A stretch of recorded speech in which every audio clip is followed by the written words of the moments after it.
My dad came here with nothing, and I came here with nothing. You've got to learn to listen to yourself. People overcomplicate business and success. It's fear. I think most people are blinded by fear. And to be successful at anything, you've got to be able to control that and work your way through it. I'm David, welcome to Wise Vibes. Robert Herjavec founded the company Brack Systems and sold it for $30 million in the year 2000 and has since grown his net worth to over $400 million. He's an investor, businessman, but most popularly known on the show Shark Tank as an investor. In this video, I'm going to share with you the 3 golden rules to becoming a successful person by Robert Herjavec. Starting off with number 1, never complain. Today, he is a multi-millionaire businessman and was just named Entrepreneur of the Year. But Shark Tank host, he's not a host. He's like a shark. What is he? What is he on Shark Tank? You're not a host. You're a shark. He's a shark. Robert Herjavec's rise to magnificent success did not happen overnight. Roll it. One word summarizes Robert Herjavec: driven. He remembers when he was 8 in 1970, sailing from Croatia to Canada with his family. They arrived with nothing but their clothes. Through hard work, they built a better life and sent Robert to college. He founded his own internet security company in 1990, then sold the venture to AT&T for $30 million. But even after he'd made his millions, he didn't rest. His entrepreneurial knack caught the eye of super producer Mark Burnett, who asked Robert to be one of the big fish on ABC's hit show, Shark Tank. Take an average bozo like Robert. All right, I'll step on. There you go. And then bend the knees, get into your carve and your surfing motion. Look at him. Woo! Yeah? I remember that episode. Okay, we're back. Robert is here.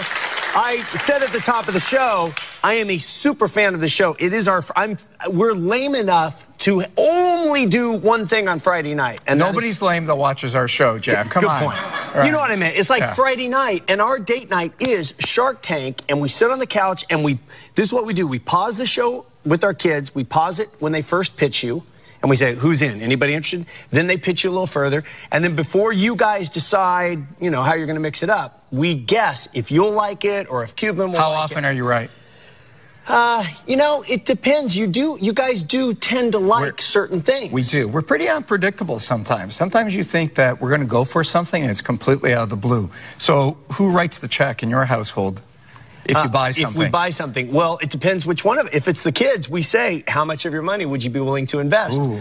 But there's 6. Ada will say something like $100 million. We'll say, okay, you don't It's like my daughter, my 14-year-old. Daddy, is he a billionaire? She thinks everybody is a billionaire today. And that's part of the problem with media. I think that people watch our show sometimes and they think it's really easy. But it's really hard. It's really hard. But you remind me that in America, and this show's on in many countries, you're on the same version in Canada, it is possible. You have to work, and you do have to have an idea, but it's possible. It's possible. And, I was just talking to Mark about this. I think one of the things that scares me about America today is that success is becoming a dirty word. I make no apologies for my money. I make no apologies. I make no apologies for my success. My dad came here with nothing, and I came here with nothing. And you mean nothing? Oh, my friend, I mean nothing. And it was really hard. And what a great country, America, Canada, that you can get to where I am today. I wake up every day and I think, isn't this great? I'm as happy every day as I was the day before. Would you be as happy if you weren't worth millions and millions of dollars? I'm a pretty happy guy. Yeah. So I think that's one of the keys to success. I read an article that the difference between successful people and people that struggle are successful people exude joy.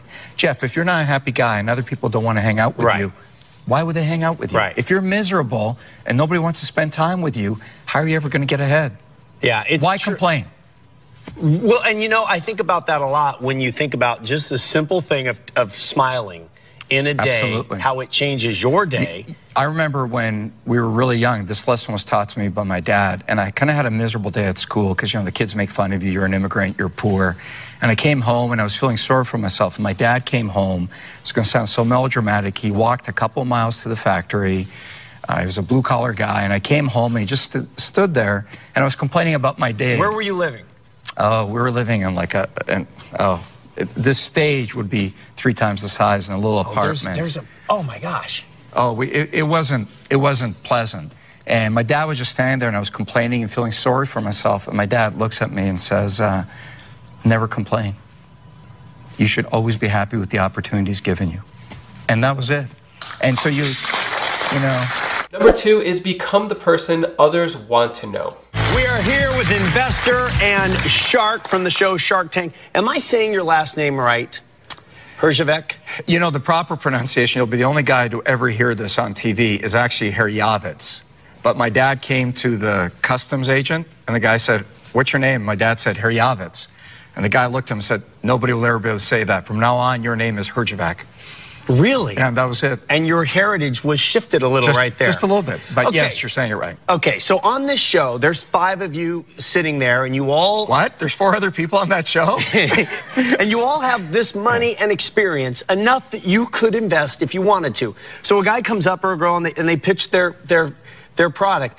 Sometimes it appears to get very heated. It does, and what most people don't realize, and I'll tell your audience, is most people are in front of us for over an hour.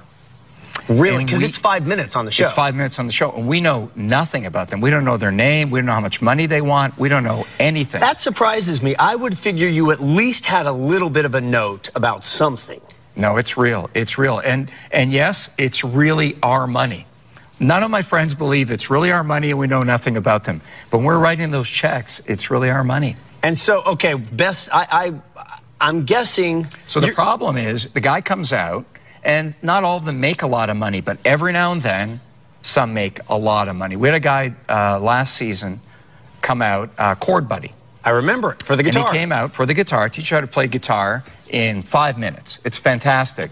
So before he came on the show, the product cost $39.95. Him and his wife at their kitchen table were selling 2 to 3 on a good day. 9 months later, our sales are approaching $2 million. We bought a factory in Alabama. We employ 20 people now. That is... Oh, yeah. And we just hired John Rich from Big and Rich to represent the product. So that one erases a lot of ones that don't make money. Is there any part of this that Mark Cuban was on this show, and he said, you know, part of it, honestly, Jeff, I'm not the first shark to be on your show. Well, no. I'm okay. All right. But only because he's friends with one of the CBS executives. See, it's not what you know, it's who you know. It's who you know. Yeah, there you go. But we didn't talk this much about Shark Tank. We just talked about, you know, he wasn't on near as long as you either. Okay. You're the only guest. You know, it's funny, when I was growing up, everybody said that to me. It's not what you know, it's who you know. Is that true? So there I am. I'm 18 years old. My dad works in a factory sweeping floors, and my mom's a receptionist. So if the key to success in life is who you know, I'm in trouble.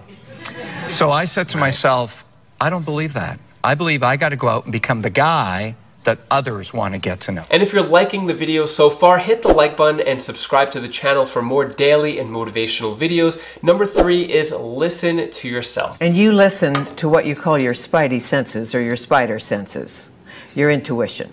All the time. Have you always?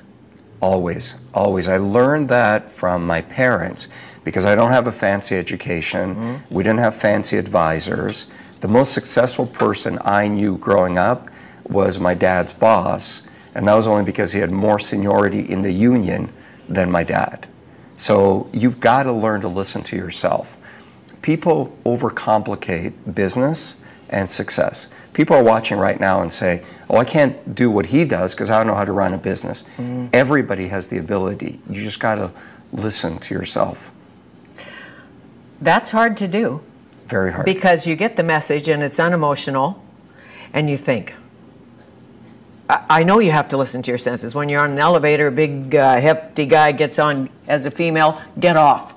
Right. Right? No matter if your intuition is right. Just get off the elevator. It's fear. I think most people are blinded by fear. And to be successful at anything, you've got to be able to control that and work your way through it. Let me know down in the comments below which was your favorite rule by Robert Herjavec. I'm really curious. Let me know down in the comments. Also, I'm going to leave you with this quote right here. Tough times never last. Tough people always do. I hope you have an amazing day and go out there, take action, and achieve your dreams. Have an awesome day. Thank you for watching.